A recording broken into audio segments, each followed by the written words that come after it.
এখন আমাদের ট্রেন এখন অলমোস্ট বাজে 9:50।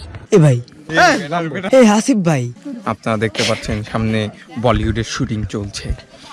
বলিউডের শুটিং হিসাবে বিরল তো এখানে দেখতে পাচ্ছেন বলিউডের নায়ক নায়িকা এবং ক্যামেরাম্যান হলো টলিউডের। তো এইটাই হলো দেশের পরিস্থিতি। এই দেখছেন, এই যে এই যে এই যে এইদিকে দেখান, হ্যাঁ এইদিকে দেখছেন। কমলাপুর রেলওয়ে স্টেশন থেকে আবারও আপনাদের সাথে যুক্ত হয়েছি। তো যেটা আগের ভিডিওতে আমরা জানিয়েছিলাম আপনাদের, আমরা আজকে শ্রীমঙ্গলে যাব। আগামীকাল সারাদিনই শ্রীমঙ্গলে থাকবো, ঘুরবো। আর শ্রীমঙ্গলে যাওয়ার খরচ বা বিস্তারিত আপনাদের জানিয়ে দেবো। ওখানে গিয়ে কিভাবে আপনি ঘুরে আসতে পারবেন সেটাও জানাবো। এর জন্য প্রথমে যে বিষয়টি হচ্ছে, আমরা রাত 10টার ট্রেনের টিকিট কেটে রেখেছি। এই 10টার ট্রেন করে আমরা শ্রীমঙ্গলের উদ্দেশ্যে যাব। তো কমলাপুর রেলওয়ের প্রধান ফটক দিয়ে এখন আমরা আমাদের যে শ্রীমঙ্গলের ট্রেনের প্ল্যাটফর্ম রয়েছে সেখানে যাব। যেতে যেতে আর একটা কথা আপনাদের জানিয়ে দিই, ঢাকা কমলাপুর রেলওয়ে স্টেশন থেকে শ্রীমঙ্গল রেলওয়ে স্টেশন পর্যন্ত ট্রেনের ভাড়া মাত্র 275 টাকা। যেতে আপনার 5 থেকে 7 ঘন্টা সময় লাগবে। আর রাতে যদি আপনি টিকিট কাটেন তাহলে ঘুমিয়েই শ্রীমঙ্গলে পৌঁছে যেতে পারবেন। ট্রেন ছাড়ার অপেক্ষায় এখন প্ল্যাটফর্মে বসে আছি, ব্যাগগুলো এখানে রেখে দিয়েছি।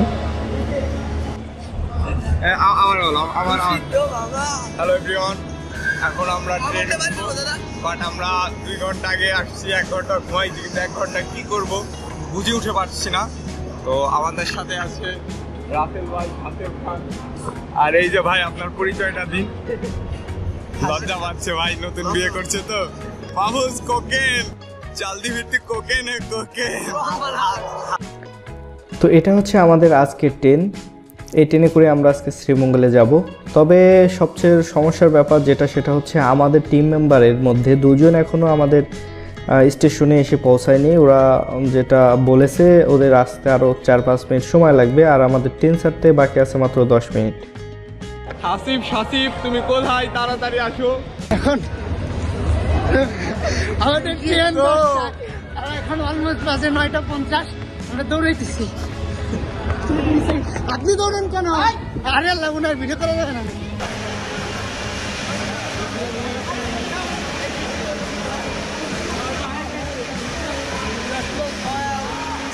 কথা হইলো আমাদের ট্যুরটা সাকসেসফুল হইতেছে কি রাসেল ভাই? এই যে আমাদের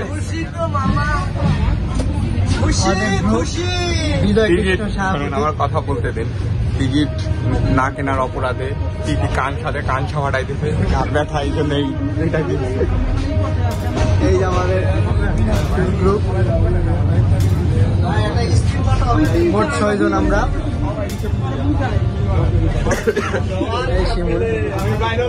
অবশেষে আমাদের প্ল্যাটফর্ম ছেড়ে দিল। আমরা এখন যাব শ্রীমঙ্গলের উদ্দেশ্যে। আমি একটা কথা আমি বলতে চাচ্ছি কি, এই ট্রেনটা অনেক ঝাঁকি হচ্ছে। মনে হচ্ছে এই রাস্তার জায়গায় রিক্সা চলতো, পিচ দিয়ে আসলে রাস্তার যে গর্ত এটা ভর্তি করে নাই, তার জন্য অনেক ঝাঁকি হচ্ছে।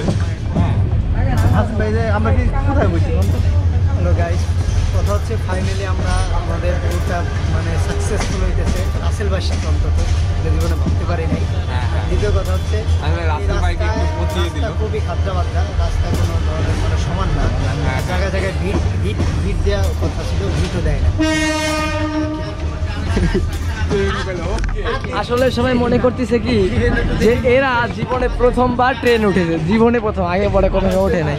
এই যে অবস্থা আসলে।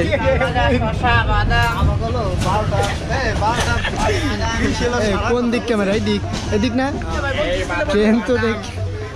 ট্রেনে তো দেখি লঞ্চের মতো হর্ন দেয়, বুঝলাম না পানিতে আসি নাকি রাস্তায় আসছি। আমি তো বাদাম বেশি, এই বাদাম বাদাম বাদাম।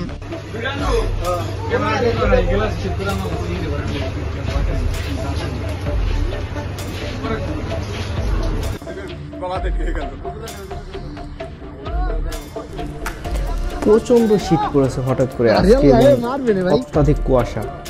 তো ট্রেন থামার কারণে আমরা একটু আগুন জ্বালিয়েছি। ট্রেন থেকে আরও অনেকেই নেমেছে, যারা আগুন জ্বালিয়ে এই তাপটা নিচ্ছে, কারণ প্রচণ্ড ঠান্ডা আজকে।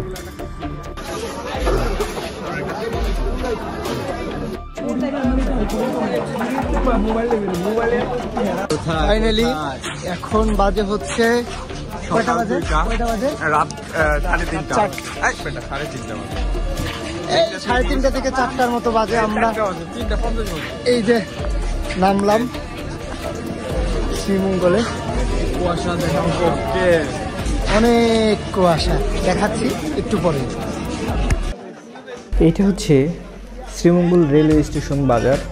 এখানে রাত ধরে আপনার দোকান খোলা থাকে। আপনি যখনই আসেন এখান থেকে আপনি রাতের খাবারটা সেরে নিতে পারেন, যেহেতু লং একটা জার্নি করেছেন। যেহেতু রাত 3টা থেকে 4টায় আপনাকে এখানে নামিয়ে দেবে এই শ্রীমঙ্গল রেলওয়ে স্টেশনে, তো আপনি চাইলে এই স্টেশনেই বসেই সকালে অপেক্ষা করতে পারেন এবং সকালবেলা আপনি এই ধরনের লাল জিপ নিয়ে ভ্রমণের বা ঘোরার উদ্দেশ্যে বের হতে পারবেন। অথবা আপনি চাইলে কম টাকায় কিন্তু হোটেলও পেয়ে যাবেন, মাত্র 600 টাকায় সিঙ্গেল বেডের এবং 800 টাকায় ডবল বেডের খুবই ভালো মানের আপনি এখানে হোটেল পাবেন। তো কিভাবে হোটেল ভাড়া করবেন, কোনটায় আপনি 600-800 টাকায় ভাড়া নিতে পারবেন, সেটা আমরা এর আগের ভিডিওতে অর্থাৎ প্রথম পার্টে দিয়ে দিয়েছি, সেখান থেকে দেখে নিতে পারবেন। যে ট্রেনটিতে করে আমরা ঢাকা থেকে শ্রীমঙ্গলের এসেছি, এই ট্রেনটি এখন শ্রীমঙ্গল থেকে চলে যাবে সিলেটের উদ্দেশ্যে। আপনারা যারা আসবেন আপনাদের নামিয়ে দিয়ে তারা যে সিলেটের যাত্রী আছে তাদের নিয়ে চলে যাবে। তো ট্রেনটি এখন আমাদের ছেড়ে চলে যাচ্ছে আর আমরা চলে যাব শ্রীমঙ্গল ঘোরার উদ্দেশ্যে। সেজন্য আমরা ঠিক করেছি আমরা একটি রাতে যে লাল জিপটি আপনাদের দেখিয়েছিলাম সেই জিপটি নিয়ে বা জিপটি ভাড়া করে আমরা আজ সারাদিন শ্রীমঙ্গল ঘুরব। কোথায় কোথায় ঘুরব এবং কি কি দেখব, আপনারা আসলে কি কি দেখতে পারবেন এবং এই লাল রঙের সুন্দর জিপটির ভাড়া কত সেটাও আজকে আপনাদের দেখিয়ে দেবো এবং আপনাদের জানিয়ে দেব। লাল রঙের এই সুন্দর জিপগুলো আপনি খুব সহজে 3টি স্থান থেকে ভাড়া করতে পারবেন। একটা হচ্ছে শ্রীমঙ্গল রেলওয়ে স্টেশনের যে রেল স্টেশন আছে ওইখানেই আপনি পেয়ে যাবেন। দ্বিতীয়টি হচ্ছে স্টেশন থেকে 2-1 মিনিটের দূরত্বে তেলের পাম্প বলা হয়, এই তেলের পাম্পের এখান থেকেও ভাড়া করতে পারবেন। আরেকটা স্পট হচ্ছে শ্রীমঙ্গলের জনপ্রিয় একটি স্পট, সেটা হচ্ছে পাংশি রেস্টুরেন্ট। শ্রীমঙ্গলের পাংশি রেস্টুরেন্টের সামনে থেকেও ভাড়া করতে পারবেন। আর এই লাল রঙের জিপের ভাড়া এটা এক এক দিন এক একভাবে হয়ে থাকে। তো এটা 1800 থেকে 3000 পর্যন্ত হয়ে থাকে, আপনারা দামাদামি করে ভাড়া করে নিতে পারবেন।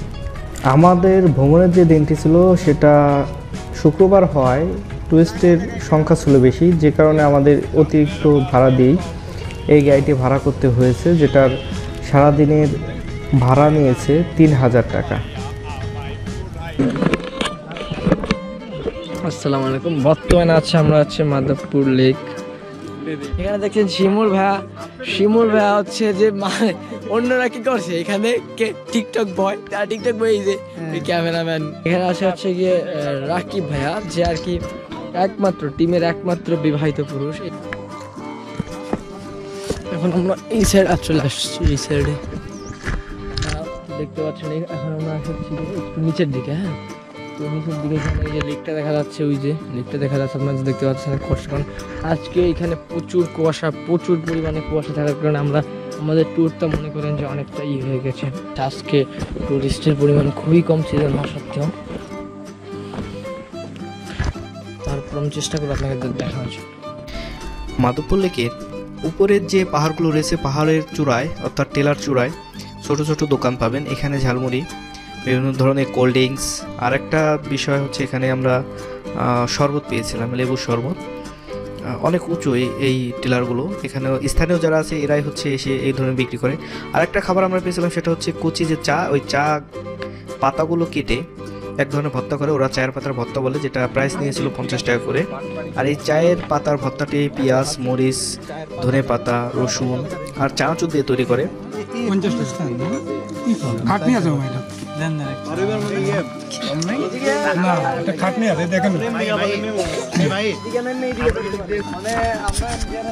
টাকা বেশি হলেও লাইফে ফার্স্ট টাইম, তো এই জন্য I am so very excited. কৃষকের ক্ষেত থেকে কেটে আনা আনারস এই মাধবপুর লেকেও পেয়েছিলাম আমরা, এবং এটা টেস্টটা নিতে কেউ ভুল করিনি, দ্বিধাদ্বন্দ্ব ছাড়াই অর্ডার করে দুটো কেটে খেয়েছিলাম। আর এই আনারসটি এতটা সুস্বাদু হয় যেহেতু একদম ন্যাচারাল পাকা, যে কারণে এর রস এবং ঘ্রাণ এতটা সুমধুর যেটা না খেলে বলে বোঝানো সম্ভব না।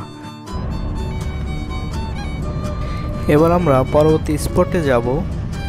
পরবর্তী যে লোকেশনটিতে আমরা যাচ্ছি সেটা হচ্ছে নূরজাহান টি এস্টেট।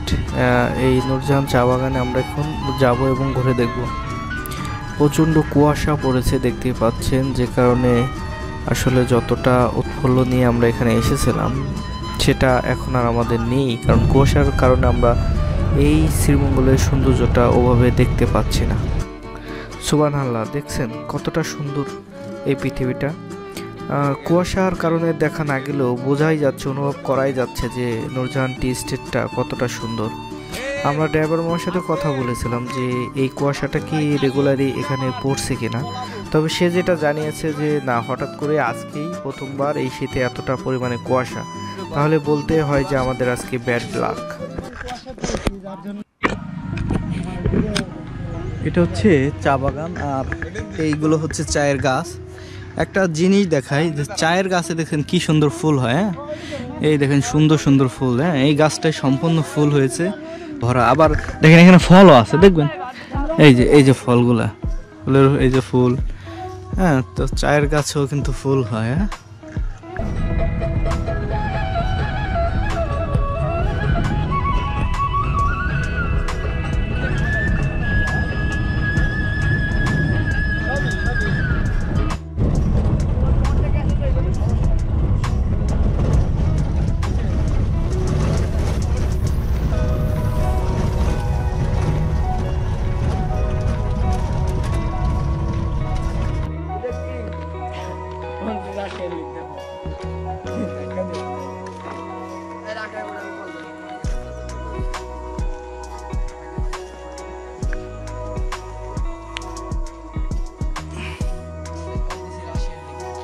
কুয়াশার গভীর